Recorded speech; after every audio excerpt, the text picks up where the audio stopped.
This video covers the 10 essential items you should pack in your domestic violence escape bag, as well as a few additional suggestions. Domestic violence is a prevalent issue that affects millions of people each year. If you are in an abusive relationship, particularly if there is physical violence or threats of violence, it's vital to be prepared for a possible escape with little notice. Even if you don't plan on leaving, you may need to flee for your safety during an outburst. To ensure you are prepared, it is essential to have an escape bag packed and ready to go with the following items. Keys and access cards or discs. It is essential to have duplicates of keys and access cards that allow you to leave your house, enter your car, and exit any gated community or gated complex you reside in. Do not assume that your house keys, car keys, remotes, and access discs will always be in their usual location. These items are often the first thing that an abuser will take if they fear you will leave them or after a fight. To ensure that you can safely leave, it is advisable to secretly obtain duplicates of every key and remote you need, including those for back doors.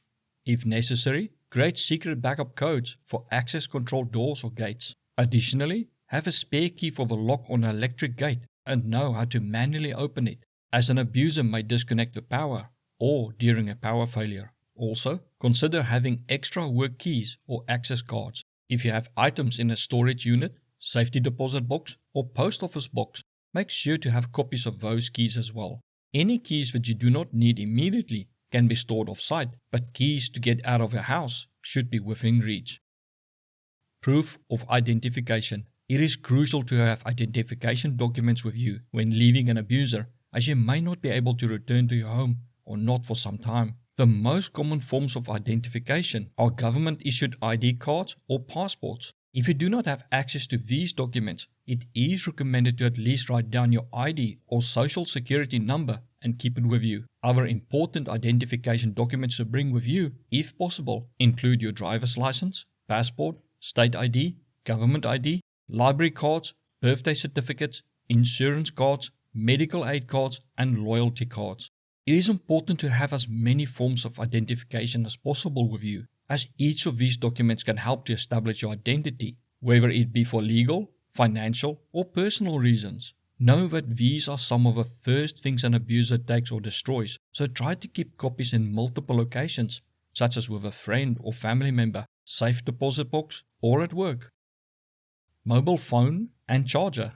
One of the first things an abuser often breaks or confiscates from you is your phone. They know it's your lifeline to the outside world and help. Thus, you should have a separate phone with a separate prepaid SIM card in your go bag. Have all your emergency numbers pre-programmed into this phone, such as police, ambulance, your doctor, trusted friends or family members, numbers for local shelters, and numbers for helplines. Look for a phone with a long-lasting battery, or take a portable charger, such as a battery bank. A phone with internet access can also be helpful in finding resources, such as a shelter or support services. Additionally, it is a good idea to have a phone with a camera in case of any physical evidence, such as bruises or cuts on the day of escape. It is also a good idea to have a phone with a GPS and emergency call feature.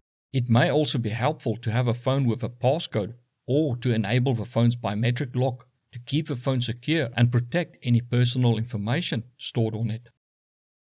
Cash. It is not safe to carry large amounts of cash with you, but have cash with you for essentials, such as one night's lodging, takeaway food, and transport fees, such as taxi or bus fare. You can open a separate bank account and keep money in that, with a bank card hidden in a secure place that you can access at a later time. You do not want to use a shared bank account for purchases, as it can alert the abuser where you are going. And you also do not want to stop at a bank or ATM to withdraw cash on the day you are escaping. Paying by cash for transport also often allows you to hide your identity. Try to have the money in small denominations and old money, as paying with large or new bills draws attention. Medication. It is important to have several days' worth of essential medication packed and ready to go. This can include heart or blood pressure medication, asthma pump, medication for severe allergy reactions, and so forth. Rotate these medication in and out of your go bag, or grab them as you leave. Additionally, pack minimum 2 days worth of any prescription medication that you can easily get a refill for. Take a few over-the-counter pain relievers and anti-anxiety medication. Also, pack spare medication devices such as an epinephrine autoinjector and copies of prescription medication information and relevant medical documentation, such as a list of allergies. If you have children, remember to pack medication for them as well and copies of prescription refills. Also pack nappies, baby formula, bottles, baby food for your children. Don't forget spare eyeglasses or contact lenses. Proof of abuse. Take any proof of abuse you have, such as voice or video recordings of arguments, pictures of physical injuries, medical records of injuries caused by the abuser, police statements and reports, restraining or custody orders, printed out copies of email and text messages, diary or journal entries detailing the abuse and abuser's behavior, and pictures of physical items resulting from abuse, such as broken objects or torn clothing. Even small pieces of evidence, like a broken glass on the floor or a mark on the wall, can be used to support your claims. Take a recent photograph of your abuser to show to authorities and safe houses. Remember that safety comes first, and it may not always be possible to gather evidence of abuse. However, if possible, photograph any injuries as soon as possible after an abusive incident. Clothes and toiletries. At the minimum, pack a change of underwear and socks, a travel toothbrush, toothpaste, and a travel bar of soap. If you have a larger bag, then pack 2 to 3 changes of clothes suitable for different situations and weather conditions. Consider layering clothing, such as wearing 2 jackets instead of one thick one. Pack comfortable clothing and footwear, such as jeans, t-shirts, and sneakers. Warm clothing such as a jacket or sweater, extra layers such as long sleeve shirts and pants, and seasonal clothing such as a hat, gloves, and a scarf. If you may need professional attire, pack a suit or a dress.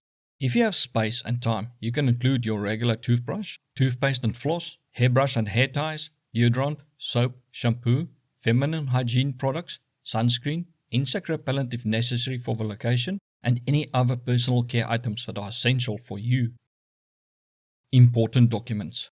It is vital to gather important documents such as your work visa or permit, proof of academic qualifications, your CV, a list of emergency contact numbers, bank statements, recent statements for any retirement or pension funds, investments, house bond, title deed for your house and car, receipts for large items, proof of current address, rental agreement, recent utility bills, and any other accounts in your name.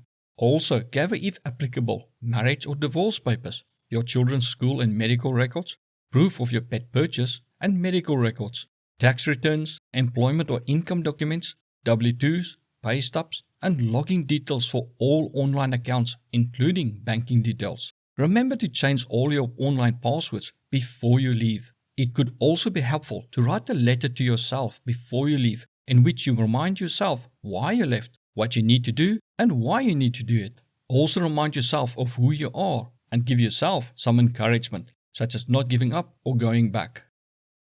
Personal items. Pack any personal items that hold sentimental value to you, such as photographs, keepsakes, jewelry, heirlooms, etc. These are often destroyed by the abuser if they know it is important to you. If you cannot pack them, try to hide them so you can later send someone with the police to retrieve them. Allow each child to bring at least 1 to 2 small personal toys to comfort them and help them feel safe. If you have a larger bag, consider packing additional toys and entertainment items such as games for both you and your children and a book or 2 for yourself. Electronics. It is important to consider the safety of your sensitive information. If you have a laptop or tablet, pack those devices. However, if you have a PC, remove the internal hard drive and bring it with you to prevent your sensitive information from falling into the wrong hands. Additionally, consider bringing a USB drive or external hard drive to store important documents and files that you may need to access quickly, especially if you plan on using computers in internet cafes or need to have documents printed. Headphones can also be useful for privacy on public transport or for relaxation in a shelter. If possible, consider bringing a small camera, e-reader, or gaming device to help you pass the time and help you or your children to not think of the abuser. Use a small camera or the camera on your phone to document your escape and the start of your new life. See the video suggested to you now for the top fake apologies narcissists use.